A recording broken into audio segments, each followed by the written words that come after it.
y'Imana kandi mukunzi w'umurongo wo kwezwa, reka tugushimire uburyo ukomeje kubana natwe mu biganiro tukugezaho. Dukomeje kwigira hamwe amahame y'ukuri kwa Bibiliya adufasha gusobanukirwa n'ijambo ry'Imana, cyangwa se tukamenya urufatiro rwubatsweho ko ari rwo rufatiro rw'intumwa n'abahanuzi. Mbese nubwo umuntu yacumuye tukaba twaraguye mu cyaha bitewe n'uko Sekibi yagenderera abakurambere bacu aribo Adamu na Eva, twatandukanyijwe n'Imana by'iteka cyangwa haracyari ibyiringiro? Umuhanuzi w'Imana Mika ubwo yari amaze gusobanukirwa n'iyi ngingo yanditse amagambo y'ingenzi ukwiye kuzirikana mu gihe utega amatwi ikiganiro. Igice cya 7 cy'igitabo cya Mika umurongo wa 8 handitse amagambo agira ati: wa mwanzi wanjye we kunyishima hejuru, n'ingwa nzabyuka, nicara mu mwijima Uwiteka azambera umucyo. Uwiteka akumurikishirize mu maso he mu gihe ukurikira iki kiganiro, nkwibutse yuko uwo muri kumwe ari Kayishema Joel. Dusenge. Data mwiza uri mu ijuru, tugushimiye ijambo ryawe ko rikomeje kutubera urumuri rutumurikira mu bihe isi icuza umwijima. N'iby'ukuri koko umuntu yaguye mu gicumuro biturutse kuri Sekibi, ariko ntabwo adutereranye. Turasaba Data Mwuka Muziranenge kugira ngo asobanurire intekerezo zacu ubushake bwawe udufiteho, kandi tumenye ko iherezo ubu buzima turwana nabwo tuzabusoreza mu bikari byo mu ijuru. Ubashishe buri wese kugira umwiteguro uhamye mu izina rya Yesu. Amen.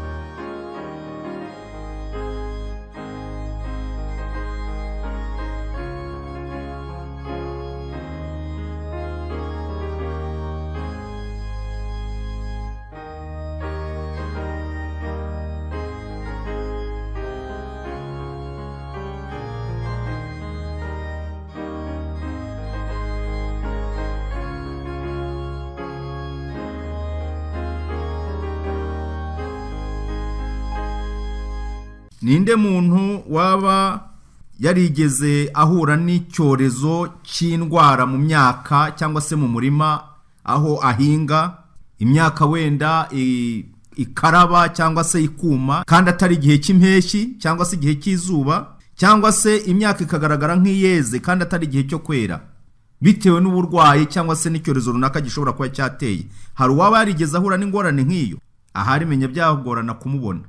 Hari indwara zijya zitera hano mu gihugu, ugasanga abahinzi bari gutaka cyane bavuga bati twahuye n'ingorane y'indwara yitwa kirabiranya. Kirabiranya ni indwara ifata intoki cyangwa se insina.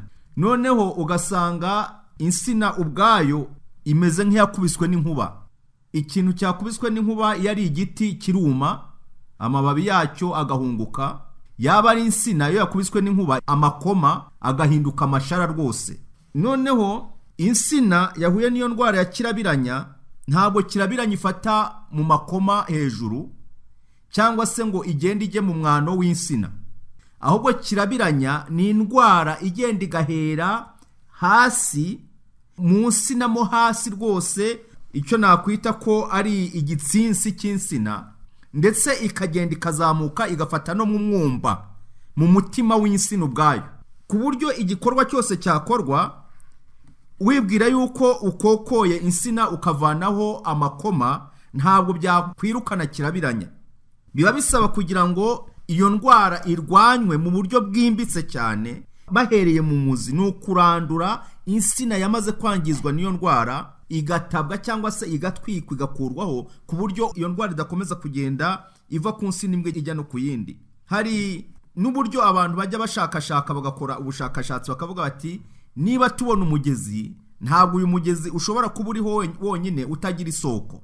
Nigeze kubona abazungu bafashe ubwato baturutse mu bihugu bya kure, baza banyura muri Nyabarongo bagendere cyane cyane kugira ngo bazarebe, bari bakoze urugendo rugaragara ko rwamaze amezi menshi, bagira ngo bazagera aho hari isoko y'uruzi rwa Nili. Abo rero urumva ko byabatwaye. Uyu munsi wa none dufite ikibazo kimwe rukumbi mu isi duhuriyeho kandi twese dusangiye. Ikibazo kimwe duhanganye nacyo kitari korona, iyi coronavirus mubona ntabwo ari iyo pe, si icyo kibazo gihari. Dufite ikibazo kimwe rusange dusangiye cy'icyaha. Icyo kibazo kireba umuntu wese, yaba umwirabura, yaba uwera, yaba umugufi, yaba umuremure. twese ni ikibazo dusangiye kandi duhanganye nacyo. Icyo kibazo cy'icyaha tugomba kureba mbese ko icyaha ubwacyo kirenze kirabiranya, kirenze indwara dushobora kubona z'ibyorezo byo mu isi. Inkomoko yacyo ni iyihe cyangwa se gituruka he? Mbese nyirabayazana w'iki cyaha kiyogoje isi gituma abantu bahemukirana, intambara zikavuka, amaraso akameneka, abantu bagahunga ingo zabo bagashaka iyo bajya gushakira umutekano nabwo bakawubura, abandi bagahunga ibihugu byabo. Mbese inkomoko, intandaro z'iki cyaha ni izihe? Rimwe na rimwe hari igihe usanga no mu miryango ubwumvikana ari buke, abantu ugasanga buri wese arashaka kugira ngo ashakishe nyirabayazana, ninde utumye ibi bintu bitubaho, ibi byakomotse he? Umuntu waba uriho akaba atibaza impamvu z'icyaha isi ihanganye nacyo ndetse n'inkomoko yacyo, yaba abuze ubwenge. Ndetse sinamubara mu bantu, ngira ngo wenda ukitabasha gutekereza ikibazo nk'icyo ni inyamaswa, nubwo zishobora kubona ingaruka z'ibyo icyaha kiri gukora, ariko rimwe na rimwe mpamya ko zitaragera ubwo zigira umushinga wo kwibaza inkomoko yabyo. None se inkomoko y'icyaha ni iyihe? Niba twarabashije kubona muri iri hame bijyanye no kuremwa, uko Imana yagiye kamere y'umuntu, muzi yuko muri ibi byigisho tugeze ku ihame rya 7 n'iryo tumaze iminsi twaratangiye. Mbese Imana yakoremye umuntu imuremeye kugira ngo ayiheshe icyubahiro, kandi twabonye ko igihe Imana yaremaga ibintu byose yasanze ari byiza. Mbese byagenze bite?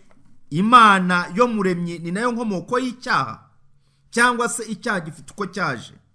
None se Imana yaremye kandi yamara kurema ikabona ibintu byose bitunganye, iyo Mana niyo nyirabayazana? Kuko hariho ubutumwa bwinshi bugaragaza ko Imana ariyo byose.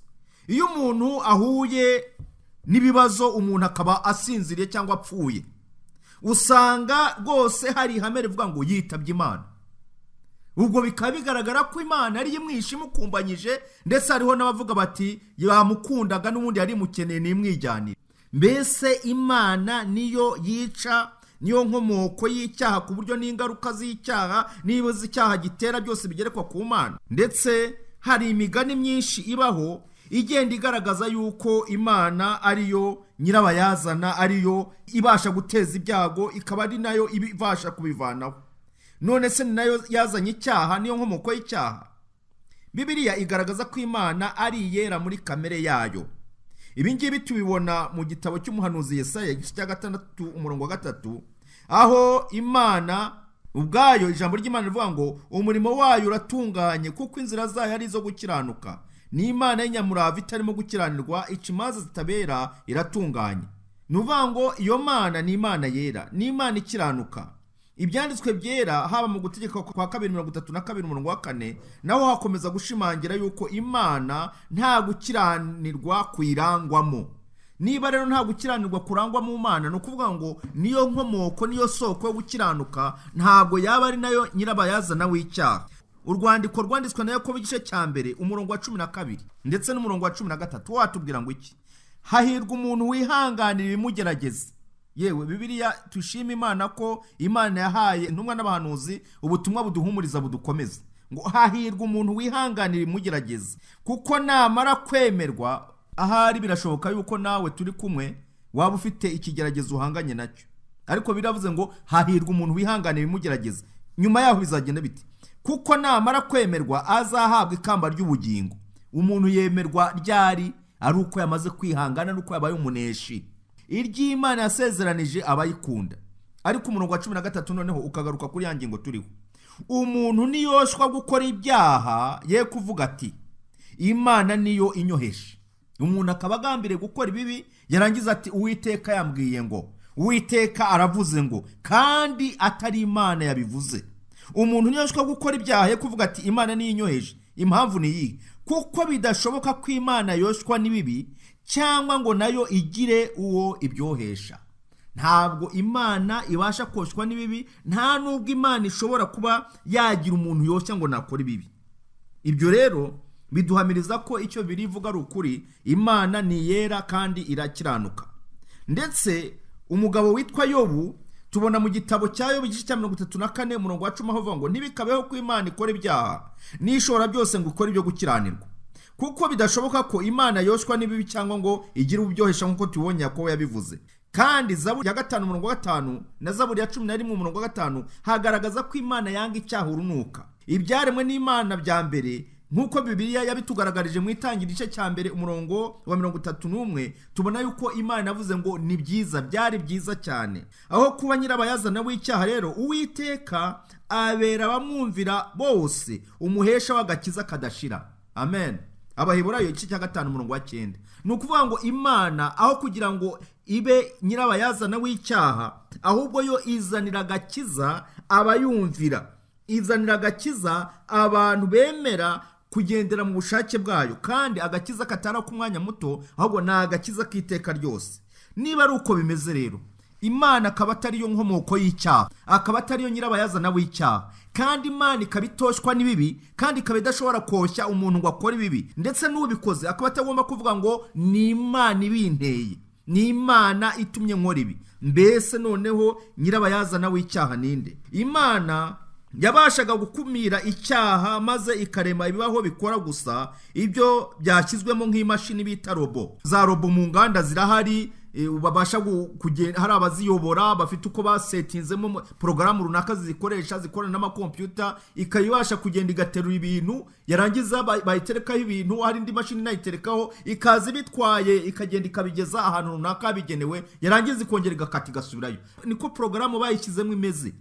Ariko mu by'ukuri ntabwo Imana yari inaniwe kuba yabikora ku buryo yarema ibiremwa abantu, izajya ikanda kuri buto cyangwa se igakora komande runaka ikayitereka mu muntu akajya agenda ajya hariya, ibintu byose akabikora nk'uko Imana yabisetinze muri we. Ariko ntabwo ari uko turemye. Imana yaremanye umuntu umutima wo gutekereza, gushyira mu gaciro, akavuga ngo iki ndacyemeye cyangwa ndacyanze. Ibyo ngibyo ngo niko Imana yaremye ibiremwa. Iyo ibishaka rero yari kubasha gukora abantu bameze nk'ibimashini, tuvuge gutyo, nk'izo za robo. Ariko urukundo rw'Imana rwasabye ko Imana irema ibiremwa bifite ubushobozi bwo kwemera ku bushake urukundo rwayo. Niyo mpamvu n'uyu munsi wa none twabonye ko hakiri urubanza n'urugamba rukomeye, ariyo mpamvu Imana itayisirimbura nyirabayazana. Kandi uko kwemera gushoboka gusa ku biremwa bifite uburenganzira bwo guhitamo. Ibyo bishoboka ku biremwa bifite uburenganzira bwo kugira gute, bwo guhitamo. Nyamara mu guha ibyaremwe uwo mudendezo, Imana yemeye akaga kashoboraga gukomoka mu gutera umugongo Imana kwa bimwe muri ibyo biremwa. Ikibabaje rero, nyirabayazana intandaro y'ibi byose ni ikiremwa cyakundwaga, cyari hafi y'Imana, icyo twakwita kimwe mu byegera byayo. Uwo nguwo nta wundi, Bibiliya itubwira ko yitwaga Rusuferi, cyangwa se ni izina risobanura umutwaramucyo. Uyu rero tubona ibye mu gitabo cy'umuhanuzi Ezekiyeli igice cya 28. Uyu nguyu niwe tubwirwa ibye, uburyo yari umumarayika mwiza ushimwa, ariko igihe kiza kugera yadukwaho no kugomera Imana no kunyuranya n'ubushake bw'Imana. Uwo nguwo yageranijwe n'umwami w'Itiro, ariko ni Rusuferi wavugwaga. Ezekiyeli igice cya 27 umurongo wa 12. Mwana w'umuntu, curira umwami w'Itiro umuborogo, umubwira uti, umva uko umwami w'Iteka avuga ngo wari intungane rwose, wuzuye ubwenge n'ubwiza buhebuje. Uyu wavugwaga rero ni uyu nguyu nyirabayazana, intandaro yo kugoma. Wahoze muri Edeni, yango by'Imana, umwambaro wawe wari ibuye ryose ry'igiciro cyinshi, Odemu na Pitida na Yahoramu na Tarushishi na Shohamu na Yasipi na Safiro na Nofekina na Bareketi n'izahabu. Ubuhanga bwo kubaza amashako n'imyirongi bwari iwawe. Mu munsi waremweho byose byari biringaniye, cyangwa se byari bitunganye. Wari warasigiye kugira ngo umukerubi utwikira. Umva noneho, niba hano haje umukerubi, nta mukerubi utura ku isi, ahubwo abakerubi nabo mu ijuru. Ubwo ni ngo uyu mwami wa Edomu yakoreshejwe nk'imfashanyigisho kugira ngo hagaragazwe inkomoko y'icyaha. Wari warasigiye kugira ngo ube umukerubi utwikira, kandi nagushyiraho kugira ngo ube ku musozi wera w'Imana. Wagendagendaga hagati y'amabuye yaka umuriro. Wari utunganye bihebuje mu nzira zawe zose, uhereye umunsi waremweho. Hano haratugaragariza ko nyirabayazana w'icyaha nawe ubwe yari ikiremwa, kugeza igihe wabonetsweho gukiranirwa. Iri jambo rirababaza, rirababaje. Tekereza kugira ngo ushake umugore, wagiye kumurambagiza ari umukobwa, uramushima, uramubengukwa. Tekereza kugira ngo wemere umusore, hari benshi wabenze, wagiye wanga, mukabana mukamarana umwaka, imyaka 2, ariko azajya kubona ukabona yadutsweho n'ishyano ry'ingeso, yadutsweho n'ikintu kidasanzwe. Urumva hano haravuga ngo uhereye umunsi waremwe kugeza umunsi wagaragaweho, kugeza umunsi wabonetsweho. Hano uvugwa rero ni Satani, ngo nta kindi cyamubona kugeza igihe wabonetsweho gukiranirwa, wuzuyemo urugomo ruzanywe n'ubugenza bwawe bwinshi bugutera gucumura. Nicyo cyatumye nkwirukana nk'uwanduye, nkagukura ku musozi w'Imana. Narakurimbuye wa mukera ubutwikira we, ngukura hagati ya mabuye yaka umuriro. Ubwiza bwawe, erega hari igihe tugira n'amahirwe, hari igihe tugira n'imigisha ntitubashe kumenya uwabiduhaye n'inkomoko yabyo. Ngo ubwiza bwawe nibwo bwateye umutima wawe kwishyira hejuru. Ese hari igihe abantu babasha kwishyira hejuru bitewe n'ubutunzi bafite, umuntu akabasha kwishyira hejuru bitewe n'icyubahiro afite. Nibuka igitekerezo cy'umugabo umwe wajyaga yoneshereza abantu. Yari afite umuhungu umwe w'umujenerali, akoneshereza abantu bakavuga bati ariko se imyaka yacu uko wayituriyemo amatungo yawe urabona bizagenda bite? Ntagire ijambo na rimwe abasubiza. Uwo muntu yari atuye mu burengerazuba bw'iki gihugu cyacu. Noneho yarangiza abantu baza kumubwira, bamubwira bati rwose watubabara imyaka yacu, ibigori byacu, iriya migozi y'ibijumba twarahinze tugira ngo tuzarye, biriya bishyimbo ko twabiteye tugira ngo tuzarye. Yarangiza yaza umuntu yazaje kumwiyama, amubwira ati mbabarira uguhuri amatungo mu murima. Yarangiza akajya afata ikiganza cy'iburyo akagikubita ku rutugu rwe, n'icy'imoso akaza akagikubita ku rutugu rwe. Ubwo nta kindi yabaga amubwira ati mfite umwana w'inyenyeri sha, wigira ibindi umbwira, mfite umwana ufite ijambo. Urumva kuba afite umwana, yarabyaye umwana wageze mu mwanya runaka w'ubuyobozi, bitumye yishyira hejuru kugeza aho yoneshereza abantu imyaka ngo ntihakagire umuntu wongera kuvuga.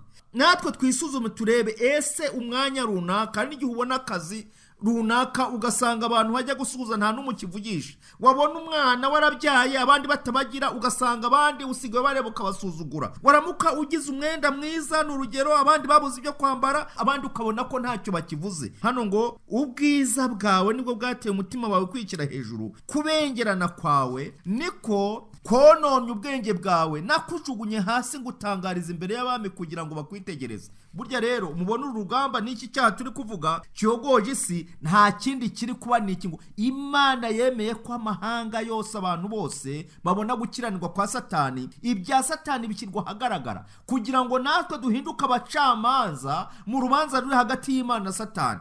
Ububi bwawe bwinshi no gukiranirwa kuva mu bugenza bwawe byatumye wanduza ubuturo bwawe bwera. Nicyo cyanteye kukongeza umuriro ukuvuyemo uragukongora, maze nguhindurira ivu imbere y'abakureba bose. Ibi ngibi ntibizaba ubwo Satani azaba akuweho ubuheruka, cyangwa se aciriweho iteka rye riheruka.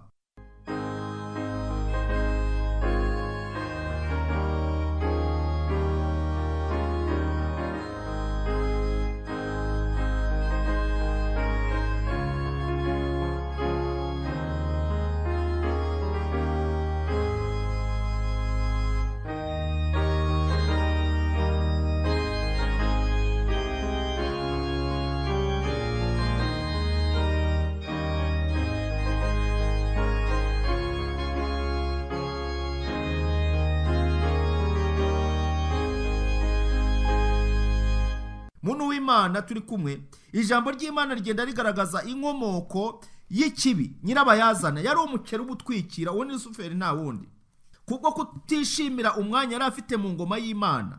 Nk'uko Yuda bivuga mu murongo wa 6 w'igitabo cya Yuda, atangira kurarikira umwanya w'Imana. Ibi byavuzwe n'umuhanuzi Yesaya mu gice cya 14 murongo wa 12 kugeza wa 14. Mu kugerageza gutegeka ibiriho byose, uwo mumarayika waguye abiba kwivovota mu bamarayika bari bamukikije, ba bandi bakoreraga Imana. Noneho umwuka wamwadutsemo nawe agerageza kureba uburyo winjiza mu bandi bamarayika. Hari igihe usanga umuntu byamuyobeye, yananira Imana n'abantu, agashaka kugira ngo uyimurimo nawe agerageze kubyinjiza mu bandi, maze abasha kwigarurira benshi muri bo. Intambara mu ijuru yaturutse kuri ibyo yarangiye ubwo Lusuferi ku izina rya Satani n'umwanzi hamwe n'abamarayika be birukanwe mu ijuru. Ibyo tubona mu Byahishuwe 12 umurongo wa 4, ndetse tukabona n'umurongo wa 7 kugeza wa 9 hagaragaza uburyo yirukanwe mu ijuru, ari we ugereranywa n'icyoka. Icyoka cyakuruye 1/3 cy'abamarayika bo mu ijuru, ngo umurizo wacyo ukura 1/3 cy'inyenyeri zo mu ijuru. Ngo ni Satani wirukanwe mu ijuru,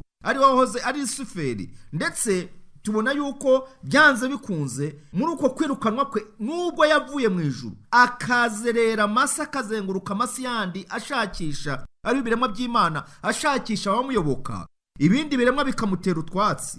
Yagera kuri iyi si, Adamu na Eva bakamukingurira, bakamwemerera, kandi Imana yari yarabahaye imiburo nk'uko twagiye tubona mu byigisho byabanje.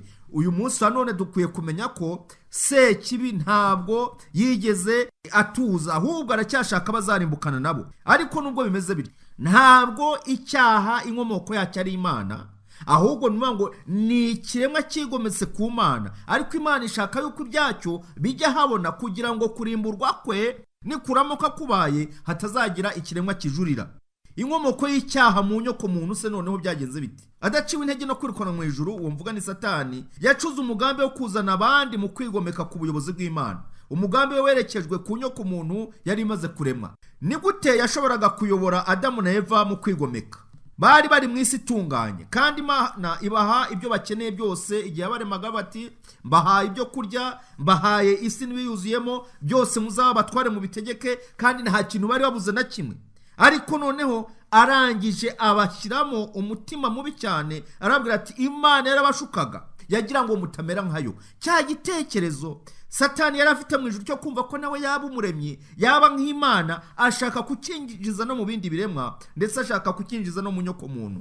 N'uyu munsi wa none mbona hari abantu bagifite igitekerezo cyo kuba nabo basengwa nk'Imana, cyo kuba bahinduka nk'Imana, ndetse ugasanga rimwe na rimwe hariho n'abagerageje kubivuga, akavuga ati uramenye ntuzagire uwo ushima, ntuzanashime n'Imana utabanje kunshima. Niyo ngo bigeze igihe abantu icyubahiro cy'Imana bamaze kukiyambura, bashaka ko kiba icyabo. Ibyo rero nabyo ni akaga, ni nk'uko mu ijuru byatangiye. Ibyo rero byashobokaga gute? Igitekerezo cy'icyaha cya mbere kiduha igisubizo cy'icyo kibazo. Igihe yateraga ababyeyi bacu wa mbere, Satani yemeje kubagwa gitumo.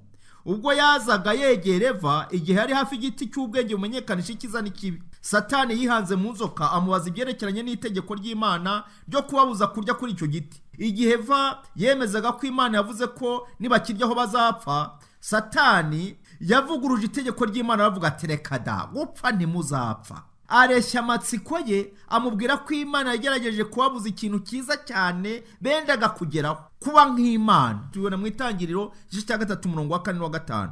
Ako kanya umuzi wo gushidikanya, umuzi wo kugira gute? Wo gushidikanya. Ako kanya umuzi wo gushidikanya, ijambo ry'Imana uba urashoye. Niyo mpamvu igihe cyose ushaka kurwanya icyago, ushaka kurwanya icyorezo, ugomba gukurikirana umuzi. N'uyu munsi wa none tubona abantu bagenda basubira inyuma, bakava mu byizerwa. Nta kindi Satani akora, abanza gushidikanyisha kwizera kwabo, akabwira ati woya, ntabwo ari uku byagombye kumera, si uku mwagombye kwitwara, ahubwo mugire icyo muhinduraho gatoya. Noneho abereka yuko Imana hari aho itashatse ko bagera. Ako kanya umuzi wo gushidikanya ijambo ry'Imana burashoye. Eva atwarwa n'ubushobozi bw'ikirenga, yibwiraga ko yagombaga guhabwa no kurya iryo tunda. Igishuko gitangira kwangiza intekerezo zeraga. Kwiringira ijambo ry'Imana bihinduka kwiringira ijambo rya Satani. Wumve Sekibi ukuntu ari umugome. Kwiringira ijambo ry'Imana babivuyeho, ahubwo batangira kwiringira ijambo Satani avuze. Muri ako kanya ahita atekereza ko icyo giti gifite ibyo kurya byiza, kandi ko ari ikigikundiro, kandi ko ari cyo kumenyesha umuntu ubwenge koko. Kubwo kutishimira umwanya we, Eva yemera igishuko kimwizeza guhinduka nk'Imana. Asoroma ku mbuto zacyo arazirya, aho n'umugabo we wari hafi ye nawe arazirya. Ibi tubona mu Itangiriro igice cya 3:6. Kubwo kwiyiringira aho kwiringira ijambo ry'Imana, Eva areka kwishingikiriza ku Mana, atakaza umwanya w'icyubahiro, aba yiroshye mu cyaha. Bityo rero kugwa kw'inyoko muntu kwagaragajwe mbere na mbere no kureka kwizera Imana n'ijambo ryayo.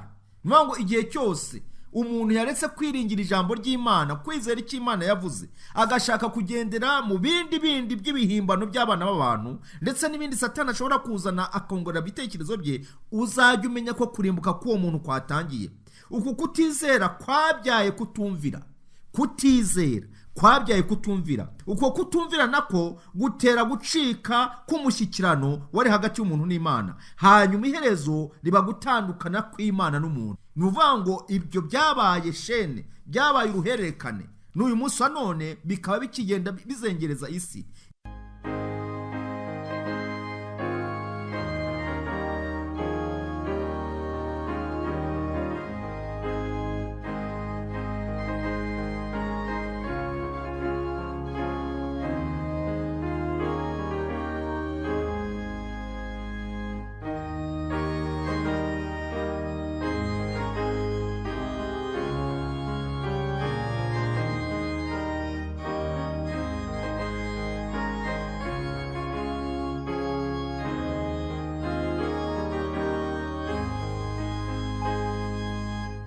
ingaruka z'icyaha ni iyihe rero? Ni izihe ngaruka z'icyaha z'ako kanya n'izakurikiyeho nyuma y'igihe kirekire? Ni gute byakoze kuri kamere muntu? Noneho se ni ubuhe buryo bwagombaga gukoreshwa mu kuvanaho icyaha no kuzanzamura kamere y'umuntu? Hari ingaruka zabaye z'ako kanya. Izo ngizo uyu munsi nizo tugiye gusorezaho, ariko noneho tuzareba ubutaha n'imiterere y'icyaha ndetse n'ibindi byagiye bikurikiraho. Ingaruka ya mbere y'icyaha yabaye kwangirika kwa kamere muntu. Niyo ngo ingaruka ya mbere, burya rero iyo hateye n'icyorezo cyangwa se hakaba ari ingorane runaka, ikintu cyabaye, baravuga bati ibimenyetso bya mbere. Niba umuntu agize umuriro mwinshi, ni bimwe mu bimenyetso bigaragaza ko umuntu ashobora kuba afite infection yo mu maraso cyangwa se akaba afite malariya. Niba habayeho kubabuka iminwa, ugasanga umuntu iminwa yababutse, aravuga ati byose abasirikare bahanganye n'uburwayi bukomeye, noneho bigeze igihe ibimenyetso by'uko habaye urugamba rukomeye rwabera mu mubiri w'umuntu ni ukubera kuriya kuntu iminwa yababutse, n'ibindi. Habaye rero ingaruka z'ako kanya. Ingaruka ya mbere y'icyaha yabaye kwangirika kwa kamere muntu, ari byo byagize ingaruka ku mubano hagati y'abantu bwabo no hagati yabo n'Imana. Icyo bibwiraga ko kizatuma amaso yabo ahweza bakaba nk'Imana cyabazaniye isoni n'ikimwaro. Ibi tubibona mu Itangiriro igice cya 3 umurongo wa 7, aho babuze ubwiza bw'Imana bwabavuyeho bumaze kubatamurukaho. Adamu na Eva bisanga bambaye ubusa, barangije ngo biremere ibicocero, bashakisha ibibabi byo kwikingaho bitewe n'uko umwambaro ari wo bwiza bw'Imana bwari bubakingirije bwari bumaze kugenda. Aho kuba nk'Imana nk'uko Satani yari yabijeje, bahindutse abanyabwoba, bagerageza kwihisha Imana. Imana yari isanzwe iza kubasura baganira nayo, abamarayika babagenderera ijoro n'umunsi, maze bagiye kumva bumvise imirindi y'Uwiteka barirukanka bajya kwihisha. Ijambo ry'Imana rivuga ngo umunyacyaha ahunga ntawe umwirukanye. Igihe Imana yabazaga Adamu na Eva iby'icyaha cyabo, aho kwemera ikosa ryabo, bagerageje kwitana ba mwana. Adamu aravuga ati umugore wampaye ngo tubane niwe wampaye ku mbuto z'icyo giti ndazirya. Itangiriro 3 umurongo wa 12. Ayo magambo yasobanuraga ko Eva ndetse n'Imana mu buryo buziguye bombi aribo ba nyirabayazana b'icyaha. Niyo ngo Adamu yavuze ati rero wa Mana we, umugore wampaye, dore niwe wabikoze, kandi ubwo urumva ko ari we wamuremye wamundemeye. Ubwo rero murafatanyije. Ubwo Adamu ahindutse umwereda, yigize umwere ati nge nariye, ariko wazaniye ni umugore waremye kandi waramundemeye, ubundi yundeka nkigumira jyenyine. None umugore wampaye dore ibyo akoze.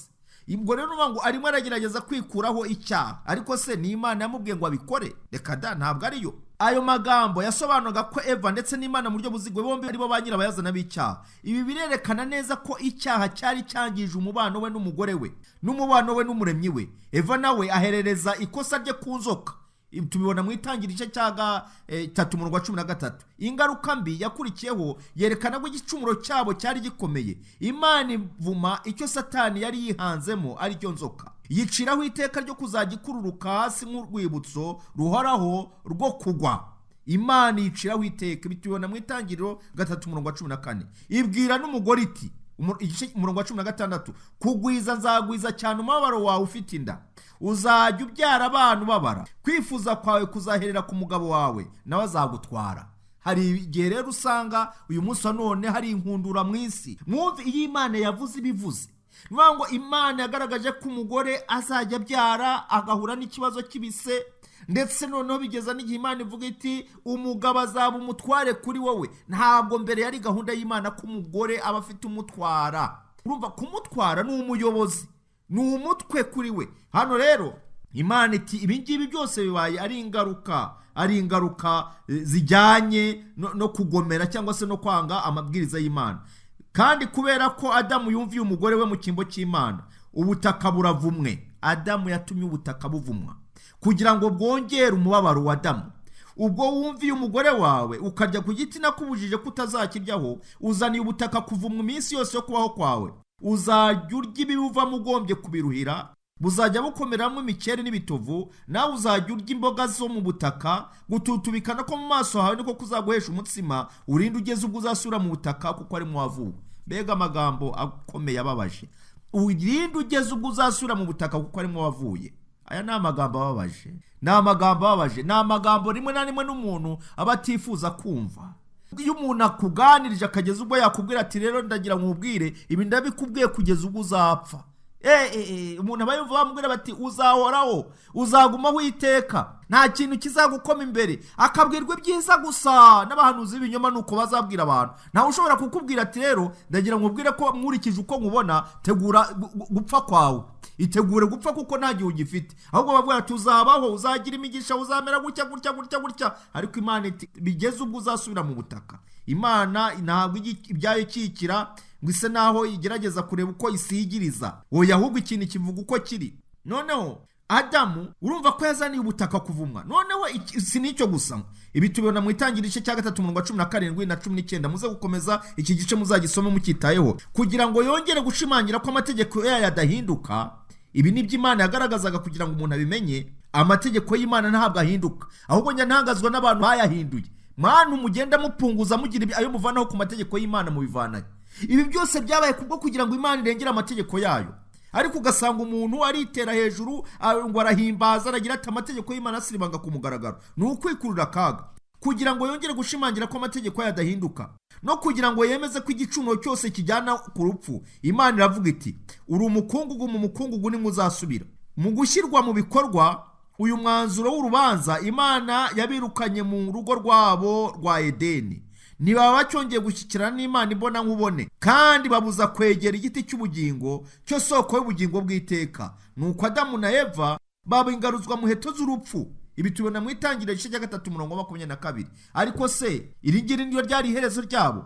Ubutaha tuzakomeza tureba imiterere y'icyaha, turebe ndetse ubusobanuro bw'icyaha. Mpamvu ki Imana yagize gutya igashyiraho urwo rubibi, ikabihitamo kubirukana kugira ngo bagende bajye gutura inyuma ya Edeni, ahubwo basigare bavuganira n'Imana mu gusenga no gutamba ibitambo, ndetse bagira ubundi buryo bashyikiranamo n'Imana. Ariko nanone turebe mbese umugambi Imana yari ifite muri iryo shuri boherejwemo rindi ry'imibabaro ni ukugira ngo bizagende bite.